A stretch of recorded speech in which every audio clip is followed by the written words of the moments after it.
As a life science leader, your job is to make high-stakes decisions. Scientifica Sessions brings you candid conversations with executives, innovators, and healthcare disruptors who've navigated launches in some of the most complex therapeutic areas. If you're building something ambitious and you want to hear how others at the top are navigating uncertainty, competition, and growth, this podcast is your competitive edge. So press play. Let's get to work. Thank you for joining us here on Scientifica Sessions. I'm Tabari, CEO of Kronos Scientifica, a medical affairs as a service boutique consultancy. I'm excited today to have with us Ardy Arianpour. He is the CEO and co-founder of SEQSTER, the pioneering health company that's putting patients at the center of their health data. He's a visionary executive with more than 20 years of experience spanning life sciences, pharma, and digital health. Before founding SEQSTER, Ardy helped launch multiple groundbreaking clinical and consumer genetic testing as Chief Commercial Officer at Pathway Genomics. He holds a BS in Biological Sciences from UC Irvine and an MBA from Marshall Goldsmith School of Management. He is a phenomenal leader who has been decorated by multiple organizations, and we're super excited today to talk about the dark side of data, power, privacy, and the pursuit of precision. Thanks for joining us today, Ardy.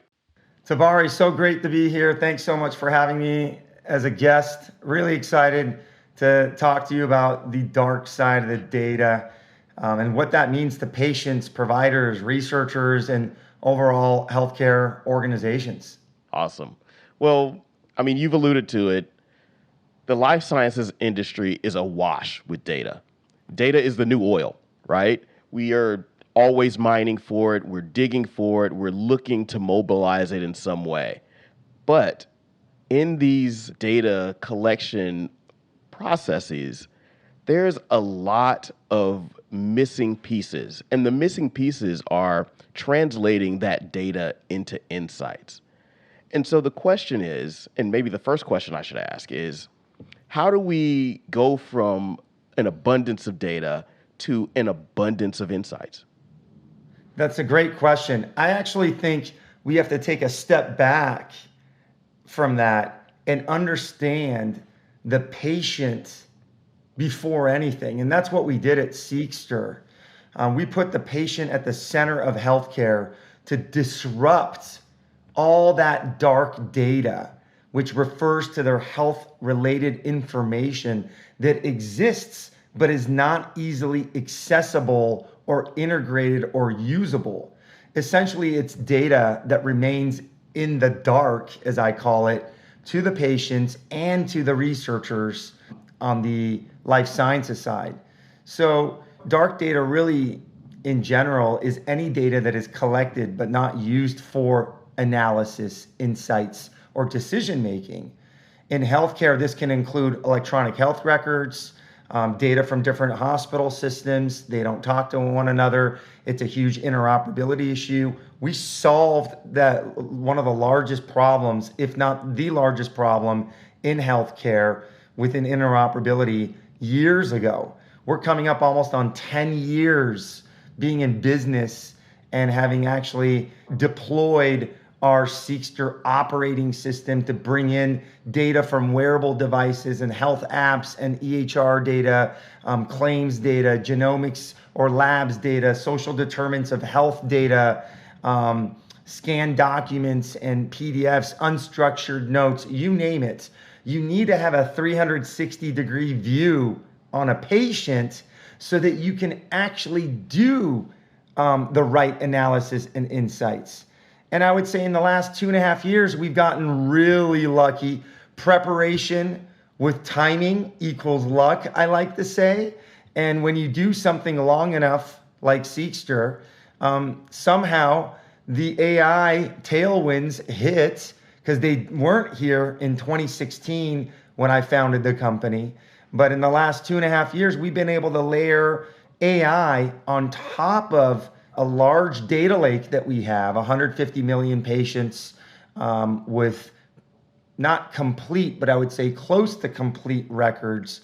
And you can imagine how AI can help query and filter Alzheimer's patients with high blood pressure, and then see all the comorbidities of that population and use that for clinical trials, life sciences, and various different things.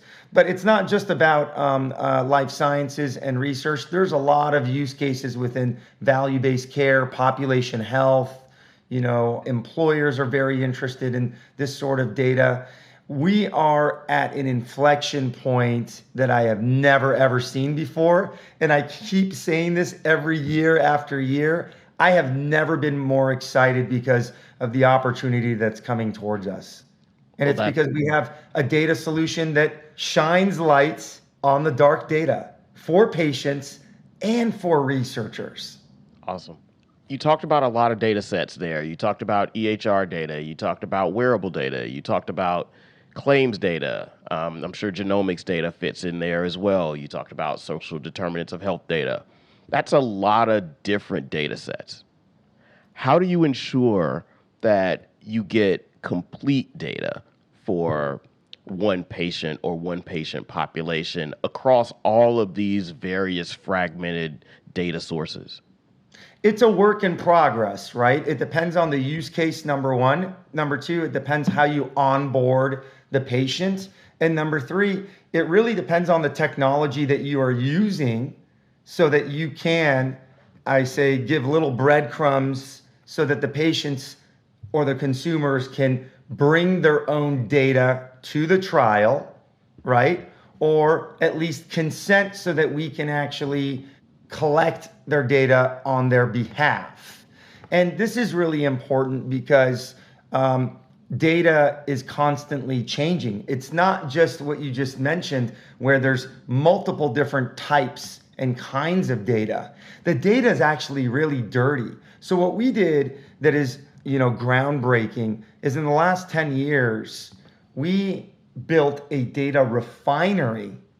And to your example of data being, the oil of the future, it's not even that. It's the fact that we take dirty oil and purify it in our data refinery, and then we spit out the 100% octane that you can put in your Ferrari and go 0 to 60 in 1 millisecond, right? And that's the key. It's pure. And most of this data is very dirty. Our data refinery ingests it, harmonizes it, standardizes it, all the ICD-9, ICD-10, SNOMED, RX norm. We have become experts in that type of data that's coming directly from the EMRs. But more importantly, we've been able to layer lots of different new tools to actually extract the insights because the data is cleansed.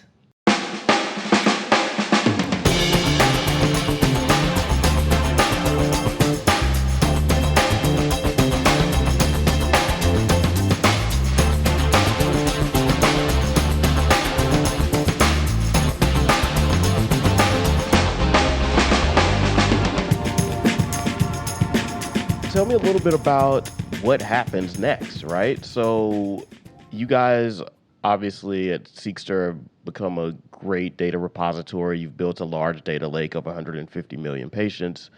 Who uses your data, and how have you seen that data be used to gain insights that would not have been achievable without this process and your data refinement techniques? Yeah, when we first started out, we were direct to consumer in 2016.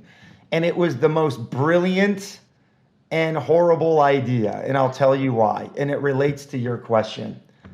It was a horrible idea because I'd have to go raise billions of dollars for advertising for people to know that we even exist so that they can actually go to SEQSTER.com and aggregate their data. We built the mint.com for healthcare, the same way that you bring your Wells Fargo student loans and various different banks and you get to see your net worth. With our platform, you could see your net health. which was really engaging for both consumers and patients. But then we realized, the business model there and the timing was just not right.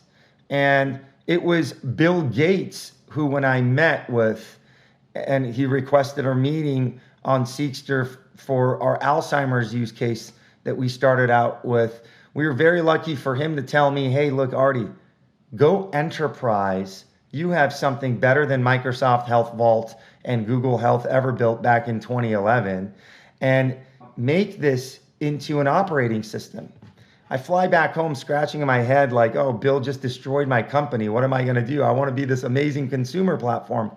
The beauty of it was that we actually designed some amazing UI and UX for the patient, for the consumer. And also it related to the researcher, because the researchers are also human too. They want to see data. They want to be able to see a 360-degree patient view on a patient, de-identified. They want to see longitudinal health data. And from there, we pivoted to a B2B2C type of platform. And then from there, I would say everything opened up from providers, payers, pharma, and even some corporate wellness type of initiatives. But we've been focused on life sciences. We're a leader in life sciences for our solution. If anyone's running a clinical trial right now and you're looking for medical record data, you're looking for patient engagement, we have both the front end and the back end built. And it's something very hard. It took 10 years to get to this place. And we are just posting record numbers quarter after quarter because we've created a solution that solves the biggest pain point for patients, giving patients something back. And we've solved the biggest pain points on the enterprise side, whether that's a researcher, a study coordinator, a clinical site, whatever that may be. And we've been able to glue those two worlds together. And that's how the dark data has been able to be uncovered. Well, give me an example of a patient being able to use their data in aggregate and them gain an insight. And then give me an example of potentially a business or life sciences company that's able to use the aggregate data to make an insight about public health or something of the sort. Yeah, so let's start with the most famous patient, the most famous physician, the most famous innovator, the most famous skeptic. I can't even come up with a better example. It's Dr. Eric Topol. And in August of 2018, he tweeted, "First time I've been able to get my medical data from 1985 to present. 4 health systems, Scripps Health, UCSD Health, Cleveland Clinic, his grad school data from University of Michigan, his 23andMe data, his Fitbit data, his MyFitnessPal nutrition data with labs from different systems all connected at SEQSTER, through SEQSTER. And he tried it in less than 24 hours and he said, step in the right direction. That was SEQSTER 1.1. We're like on SEQSTER, 100.0 now. And this is what's so amazing is the fact that we had someone of that stature that early tweet that, and no one really was talking about these data interoperability problems that were now front and center. Even at the health conference this week in Vegas, everyone's talking about a data foundation, how data is fueling AI. It's not just about AI and how you bring in the patient engagement for both healthcare and life sciences. Eric Topol's tweet is so genius because it just explains from 2018 what our vision and mission was. And today, October of 2025, we're able to talk about all this great stuff that we've been able to do with the use cases and building a real business around this.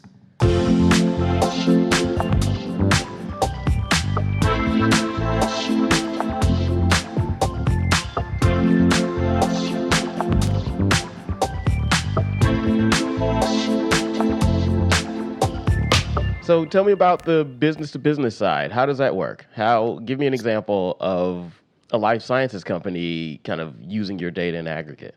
Yeah, Novartis is a great example with Multiple Sclerosis Society of America. We are powering the MSIN network, and we are both the front end and back end for data collection and data engagement for that. And, multiple sclerosis patients, for those of you that know anything about MS, it's a very tough disease to diagnose, and there's lots of data all over the place. And so we're powering the largest patient registry. We built the largest patient registry for MS, and Novartis is able to utilize that data to bring drugs faster to market. That's phenomenal. So being able to generate data is easy now, right? I used to wear a Whoop strap. I wear an Apple Watch. I track my nutrition. I have an iPhone in my pocket regularly. All of this is generating data. I go to the doctor. I take supplements that I monitor. I get blood draws regularly. All of this data and has been generated by me. And that's just here where I am today. I've also lived in several cities, right? Been in several health systems. I've transitioned in multiple places in multiple ways. And being able to aggregate all of that data so that you get a full view of who Tabari is from a health perspective is phenomenal. I think that's Tabari, where the future is. you just explained you are a SEQSTER. You are seeking health data like any provider, payer, pharma company, or patient or parent. I mean, this is what's so interesting about this. Someone like you even understands it right off the bat because you have that personal experience. Like every other American and every other citizen of every country that's got data siloed. That's right. So that leads to a great question, right? So the challenge of data, especially these days, unlike oil, which is usually geographically located, which means someone owns the land and therefore they own everything under the land, which includes the oil. Data is different, right? Data can be stored by my blood testing organization, for example, or my diagnostic testing organization. It can be held by an EHR within a health system, which is two different organizations, right? It's the EHR company or it's the health organization themselves. It's possibly in my iPhone where I've generated the data, but Apple may be collecting the data, for example. Who owns it? The ethics of data ownership is challenging in this case. So who owns the patient data? Is it the patient? Is it the provider? Is it the collector? Or is it the payer who actually, let's say, pays for my blood test? Who owns that data? So it's very simple, actually. But the problem is we've made it complicated as a society. The patient owns their data. SEQSTER never owns the data. The patient owns it, and they consent for us to help advance medical breakthroughs. And in return, they never pay for the platform. It's no different than you going and having, let's say, an Instagram account. You don't pay for your Instagram account. You post pictures every day about your food, your family trips, maybe conferences, what you're doing for work and whatever you're posting about. But you're consenting for them to utilize that information. It's no different than when you are using Google. You're putting all these searches in Google. Google then can, per your consent, use that information for ads, right? Now, we don't sell ads or anything. Instead, we're doing good, and the patients know about it. It's fully transparent. When they get onboarded for a clinical trial, they have to actually collect data no matter what. Now, what we've done is just made their life a lot easier. We've made the life of the life science enterprises a lot easier. It would take, weeks, if not months, to collect data. Tabari, we do it in milliseconds.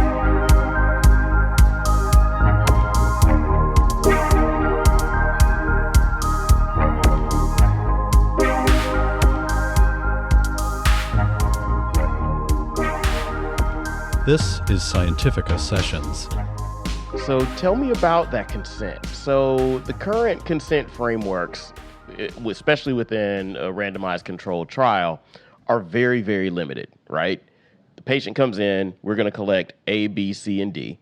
We're going to collect it here at this time and at this place. And then that's all, right? That's all the data we have access to as big pharma, big diagnostic, life sciences companies. Now, it sounds like with your partnership with Novartis, they have access to not just what's within their randomized clinical trial, but they have access to maybe previous data about patients and longitudinal data moving forward about patients. How did you have to change the consent process for this registry in order for patients to feel comfortable and regulators to feel comfortable with that collection? So really great example here. We built the platform for AbbVie's research collaborative. And I'll give you one specific use case. They wanted 50 migraine patients, women, specific within a certain age group. We were able to get them over 5,000 women with migraines. And they had a study that was going to come online in a couple years for endometriosis. Within those 5,000 cohort that we were able to recruit and grab the data for, we had about 20-something% that had endometriosis. So the comorbidity of data, the dark data, was uncovered, and we were able to kill two birds with one stone for AbbVie's research collaborative. And that was because the SEQSTER platform empowers patients to consent to share their data.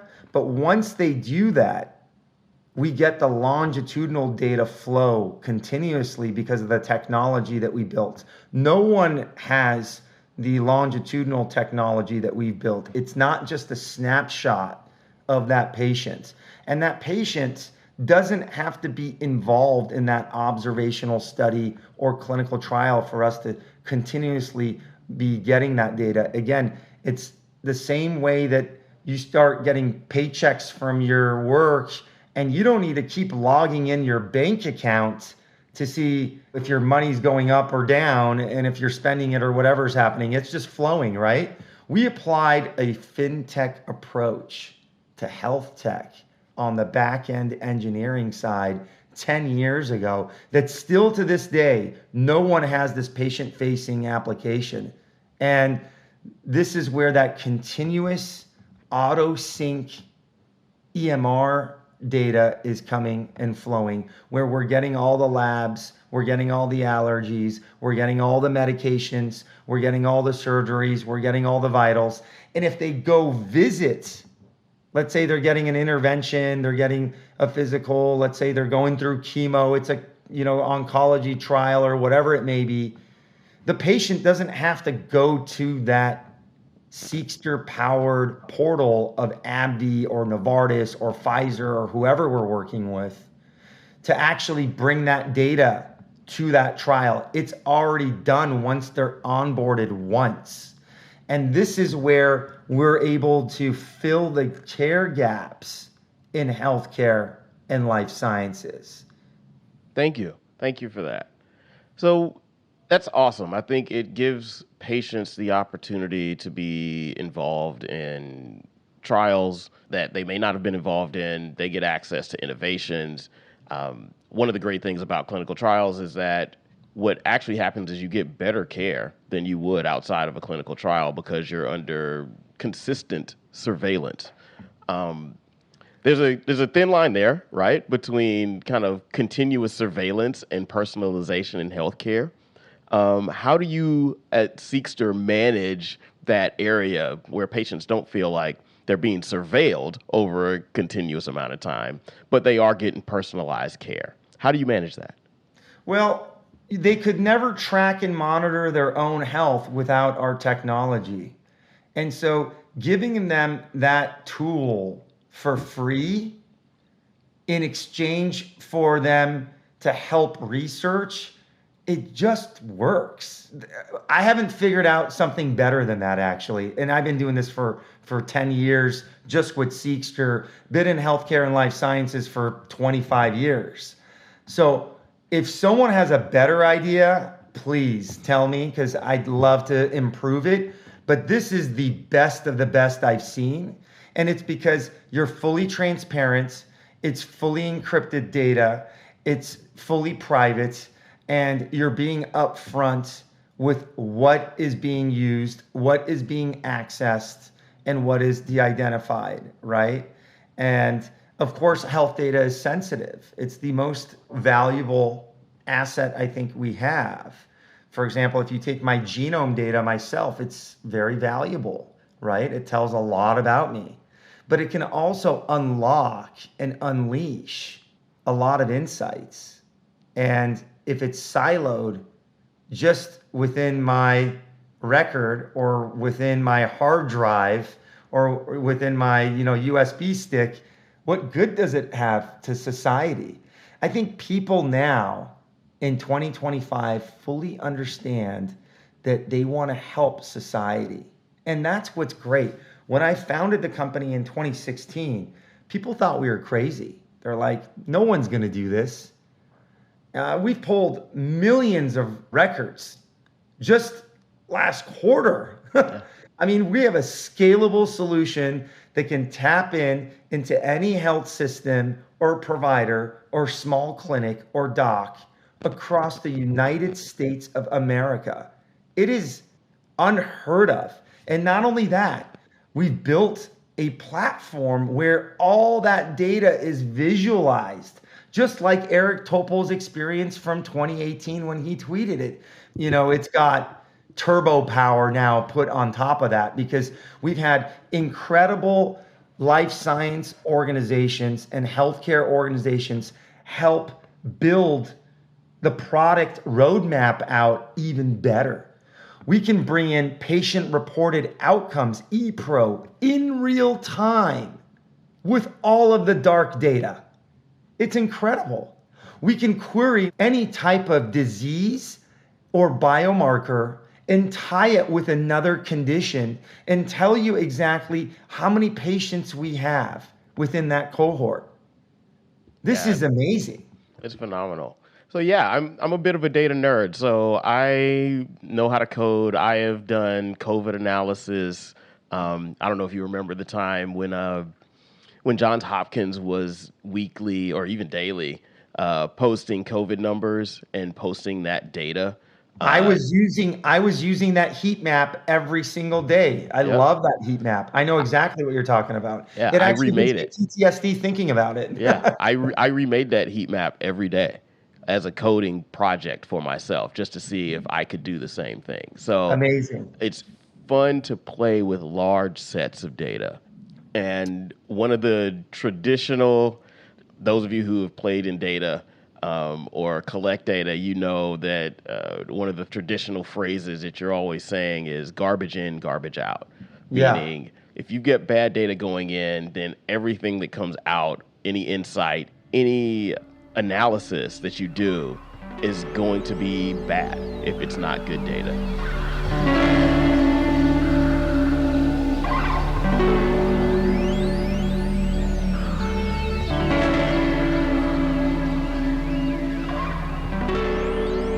So, how do you prevent getting bad data, number one, and ensuring that you get high quality data from all of your sources in that longitudinal way? And then number two, I'm sure you have an algorithm in the background that is helping to be trained on some of that data. How do you prevent bias in that context? Yeah, I think you said something that's really dear to my heart. High quality and high fidelity data is what we focus on.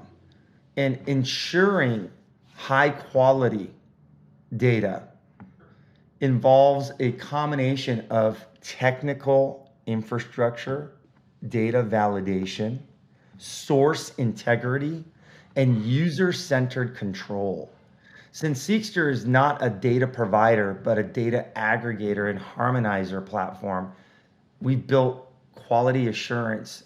It depends on how well it's collected and standardized and how we manage the data from diverse different sources. Again, that dark data, right? It goes back to what I call the dark data, where we're able to shine a light on it and see if this piece of data is right or wrong. There's definitely data within the ecosystem that's wrong, but because we visualize it, the best way to actually QC data, Tabari, is to actually see it.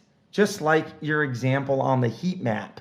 That heat map showed where COVID was prevalent the most, correct? Mm-hmm.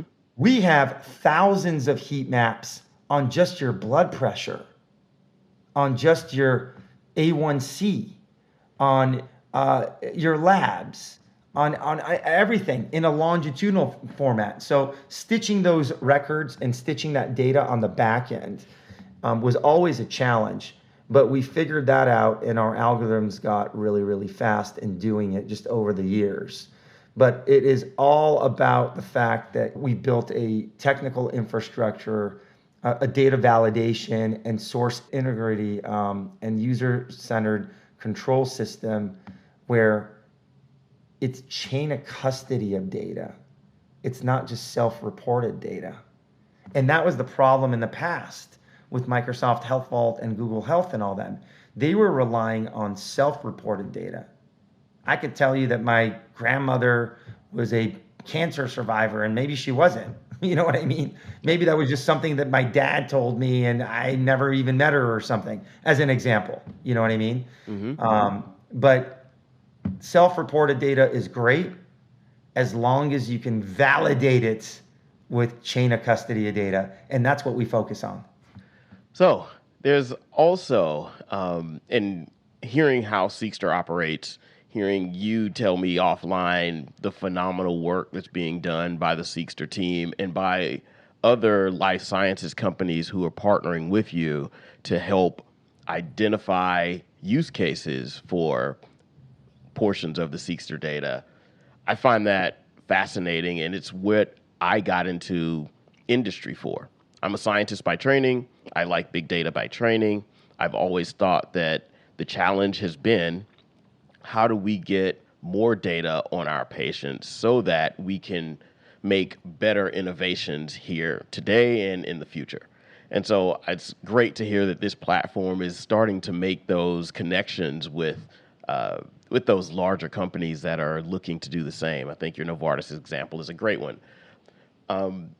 My question is more for operationalizing, right? So as I think about my former role in industry, which was medical affairs, where we served as that bridge between kind of clinical R&D and patients at the end of the day and clinicians, how do you see this data being able to help companies that partner with you help their medical affairs teams identify new opportunities for potential drug targets or drug strategies?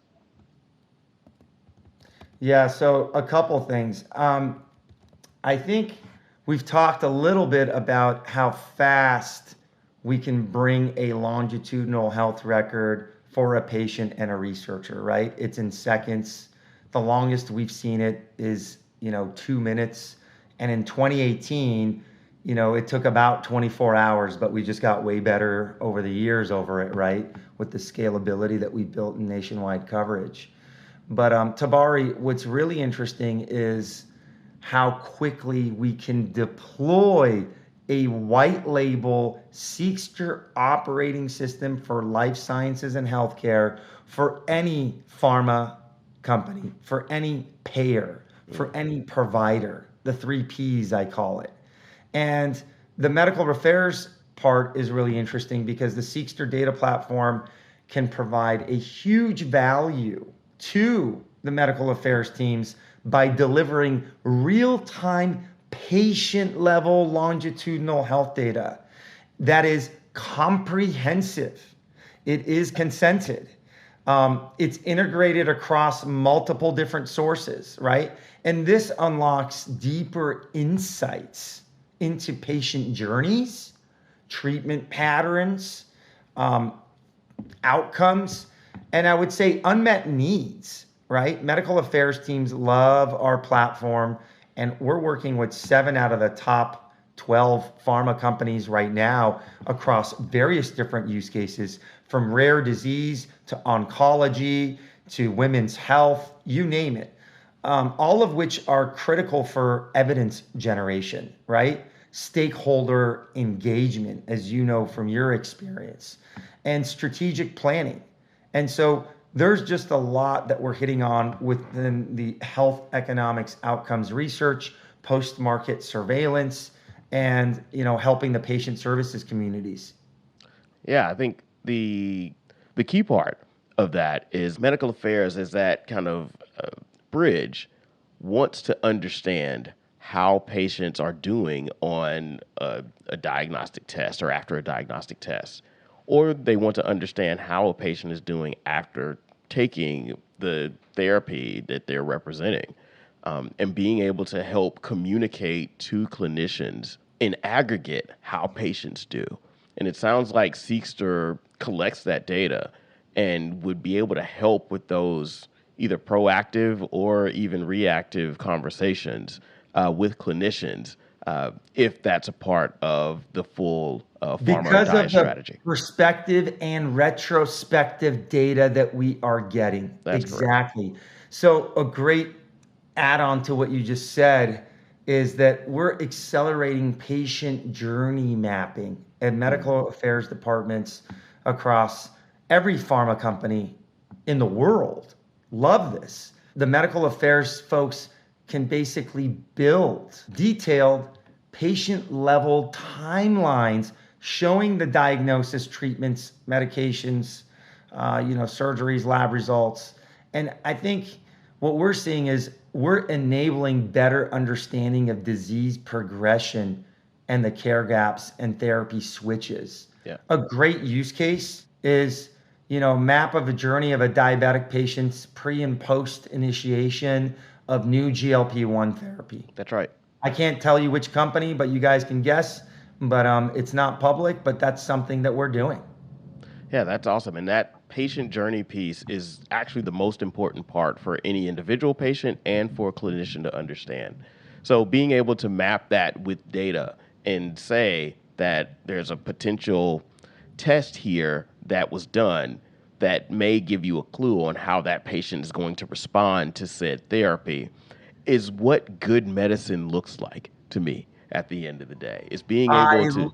I love that, what good medicine looks like, because I think health data is medicine. Yeah, I 100% agree there. 100% agree there.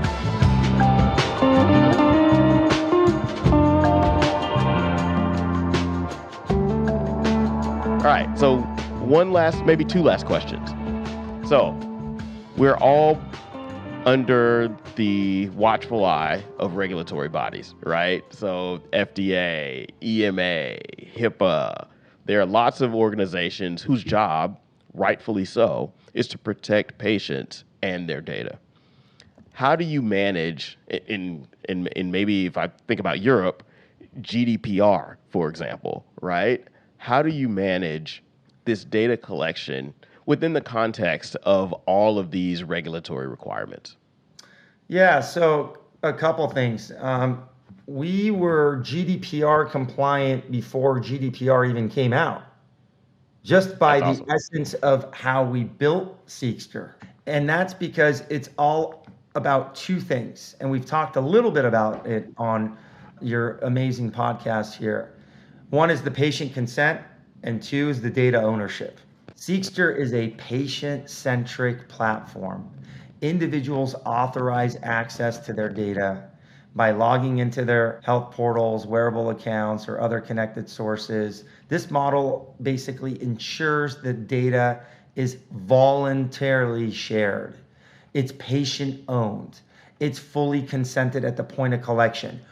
Those were three very large pillars we built the company on and founded the company on in 2016, basically on data ownership and controlling your data and sharing your data. And that turned into GDPR by just, dumb accident, I guess you can say.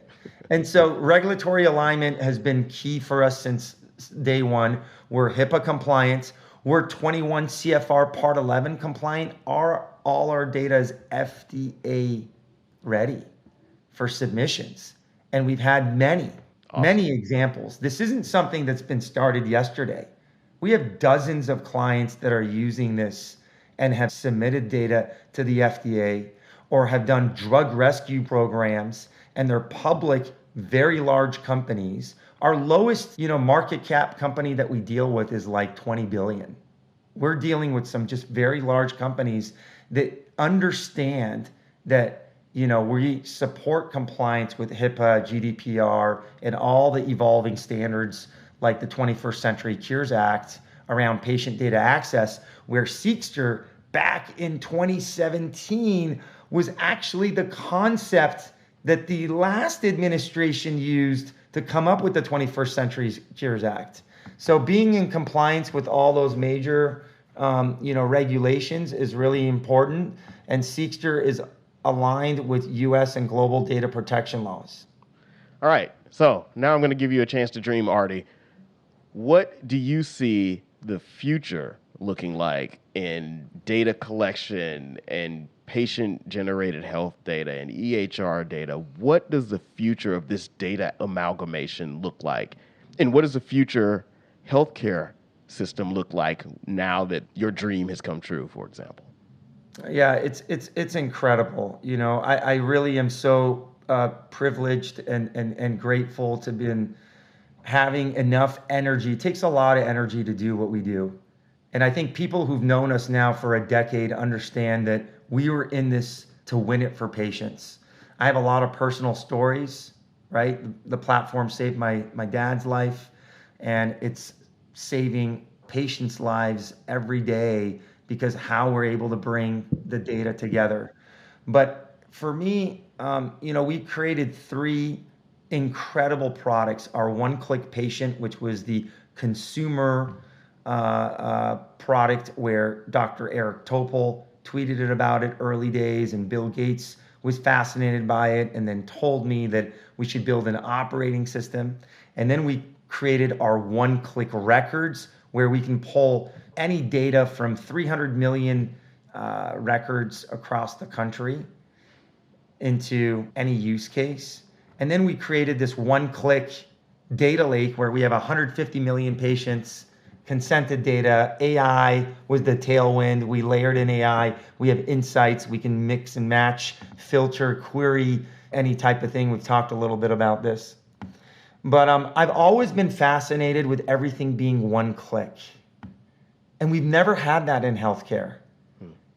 And I believe that we are on the edge now of the consumer opening up and enterprises understanding that much more, because I just see how our business has just exploded. We've had an explosive growth, and there's going to be a Netflix, Amazon experience for healthcare, and our technology is going to play a very large role.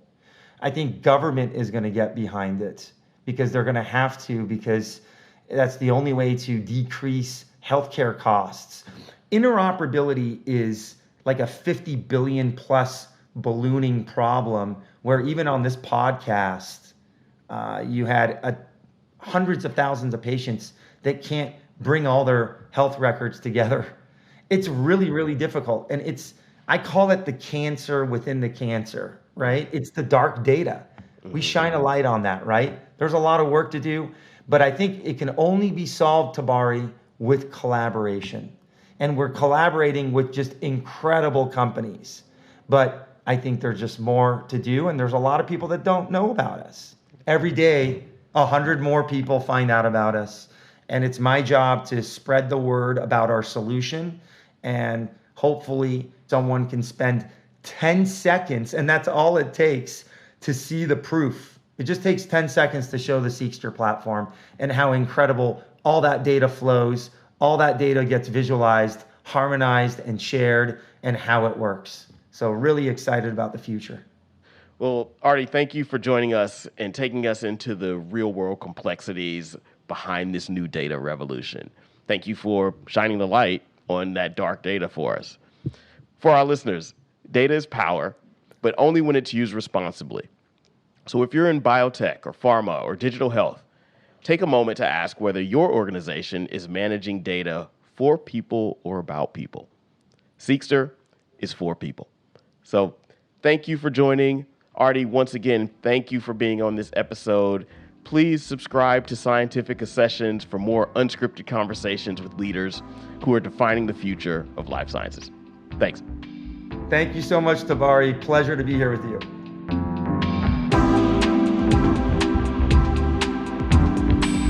Thank you for listening to Scientifica Sessions, unscripted conversations with those shaping the future of biotech. If you found value in today's discussion, be sure to follow and subscribe on your favorite podcast platform so you never miss an episode. We release regular conversations with leaders across biotech, pharma, and medtech, all aimed with helping you stay ahead of industry trends.